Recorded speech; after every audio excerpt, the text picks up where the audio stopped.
आप देख रहे हैं देश लाइव, देश की आवाज। दुनिया की तमाम छोटी और बड़ी खबरों के लिए हमारे चैनल को सब्सक्राइब करना न भूलें और बेल का बटन जरूर दबाएं।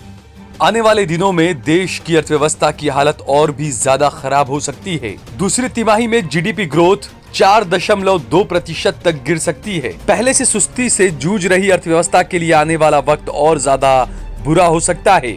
सरकार द्वारा अर्थव्यवस्था को रफ्तार देने के लिए किए गए कई उपायों के बावजूद आने वाले समय में देश को विकास दर के मोर्चे पर और झटकों का सामना करना पड़ सकता है। देश के दो दिग्गज बैंकों ने सितंबर में औद्योगिकी उत्पादन उम्मीद से ज्यादा गिरने और सार्थक सुधार की संभावना कम होने के चलते मौजूदा वित्त वर्ष में जीडीपी ग्रोथ घटाकर 5% तक आ जाने का अनुमान दिया है। आपको बता दें कि वित्त वर्ष 2019 में जीडीपी ग्रोथ 6.8% रही थी। ईटी के जुटाए एस्टीमेट से पता चलता है कि सितंबर तिमाही में जीडीपी ग्रोथ 4.2% रह सकती है, जो मौजूदा वित्त वर्ष की पहली तिमाही में 5% थी। इससे सरकार पर सेंटीमेंट और डिमांड में रिवाइवल के लिए ज्यादा कदम उठाने का दबाव बन सकता है। दूसरे क्वार्टर के जीडीपी के ऑफिशियल डेटा 29 नवंबर को जारी होंगे, जबकि पूरे साल का अनुमान जनवरी में उपलब्ध होगा।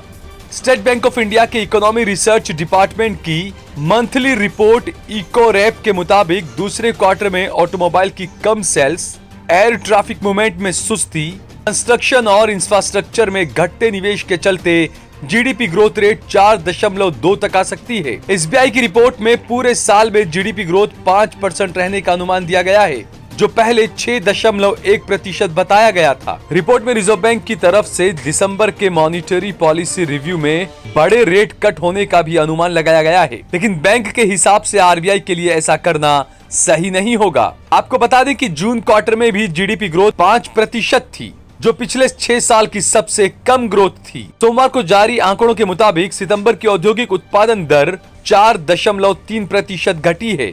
सितंबर की औद्योगिक उत्पादन दर अक्टूबर 2011 के बाद सबसे कम है। मौजूदा वित्त वर्ष की पहली 6 माही में औद्योगिक उत्पादन दर 1.3% रही है, जो पिछले साल की पहली 6 माही में 5.2% थी। कमजोर आंकड़ों के चलते जीडीपी एस्टीमेट में कई संस्थानों ने रेटिंग डाउनग्रेड की है। अगस्त के अंत में जारी पहली तिमाही के जीडीपी ग्रोथ एस्टीमेट के मुकाबले ज्यादा बड़ी डाउनग्रेडिंग हुई है। इसी के साथ कई बड़ी कंपनियों ने भी जीडीपी का अनुमान घटा दिया है।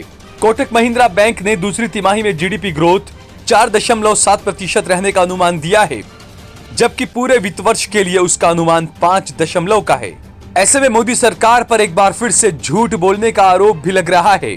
देश भर में हर जगह पर बेरोजगारी बढ़ रही है, जीडीपी लगातार गिरती जा रही है, जबकि प्रधानमंत्री नरेंद्र मोदी विदेशों में जाकर कहते हैं कि सब कुछ ठीक चल रहा है। वहीं उनके मंत्री अर्थव्यवस्था के ठीक हाथों में होने का दावा करते रहते हैं, लेकिन हकीकत तो कुछ और ही नजर आ रही है। ब्यूरो रिपोर्ट, देश लाइव।